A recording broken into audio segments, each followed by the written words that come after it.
क्योंकि आजादी तो अभी अधूरी है। जिस संविधान को बाबा साहब भीमराव अंबेडकर साहब ने रचा था उसकी तो अलग बेते भी नहीं पढ़ी जा रही, तो आजादी तो अधूरी ही होगी मेरे भाइयों। बाबा साहब ने यह भविष्यवाणी 26 नवंबर 1949 को इतिहास में, जो इतिहास भारत के बच्चों को हमें भी जो पढ़ाया गया वो बिल्कुल विपरीत है। वो बिल्कुल विपरीत है क्योंकि 15 अगस्त 1947 से 25 नवंबर 1950 नेहरू और जवाहरलाल नेहरू जी को बुलाया और उनसे कहा अपना संविधान लिखो।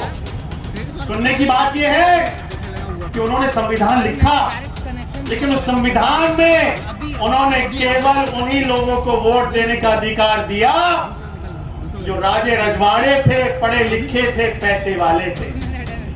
अंग्रेजों ने उस संविधान को पढ़ा और तुरंत फाड़ के छीछी करके फेंका कि शर्म आनी चाहिए तुम कांग्रेसियों को कि इस देश की जनता में जो आम जनता है उसको वोट का अधिकार से वंचित करा जा रहा है।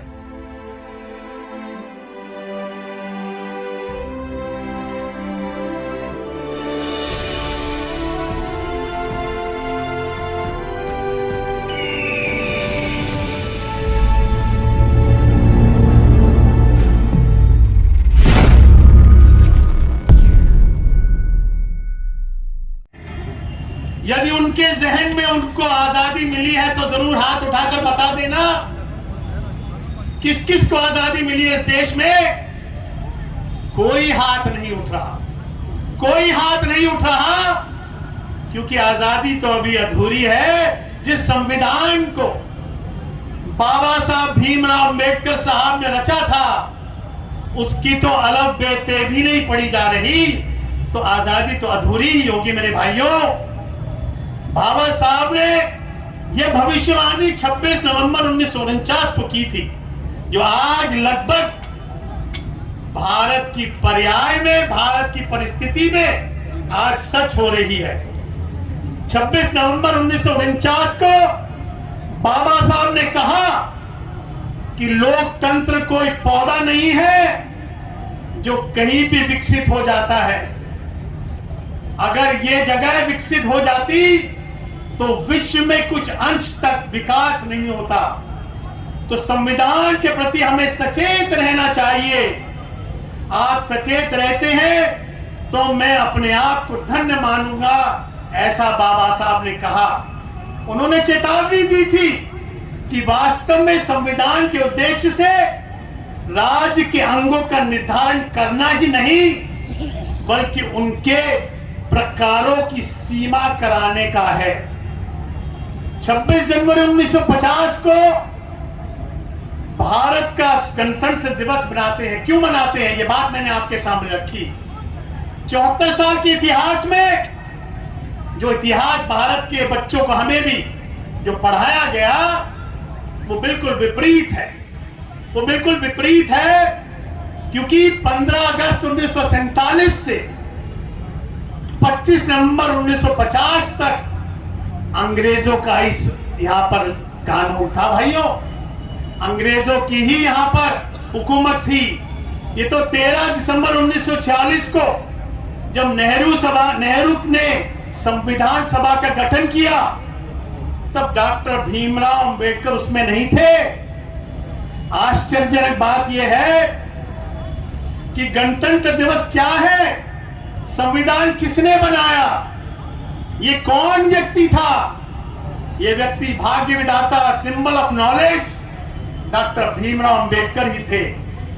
समय के भारत के सबसे बड़े पढ़े लिखे जिनका नाम कोलंबा यूनिवर्सिटी में एक सर्वश्रेष्ठ स्टूडेंट्स की लिस्ट में नाम आया था।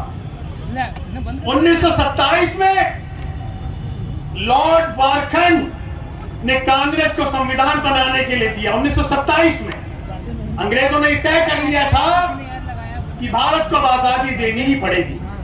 उन्होंने कांग्रेस के नेता माननीय मोतीलाल नेहरू और जवाहरलाल नेहरू जी को बुलाया और उनसे कहा अपना संविधान लिखो।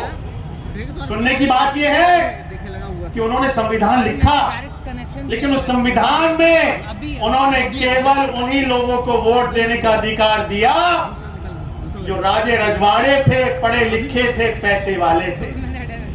अंग्रेजों ने उस संविधान को पढ़ा और तुरंत फाड़ के छी करके फेंका कि शर्म आनी चाहिए तुम कांग्रेसियों को कि इस देश की जनता में जो आम जनता है उसको वोट का अधिकार से वंचित करा जा रहा है, ये कोई संविधान नहीं है।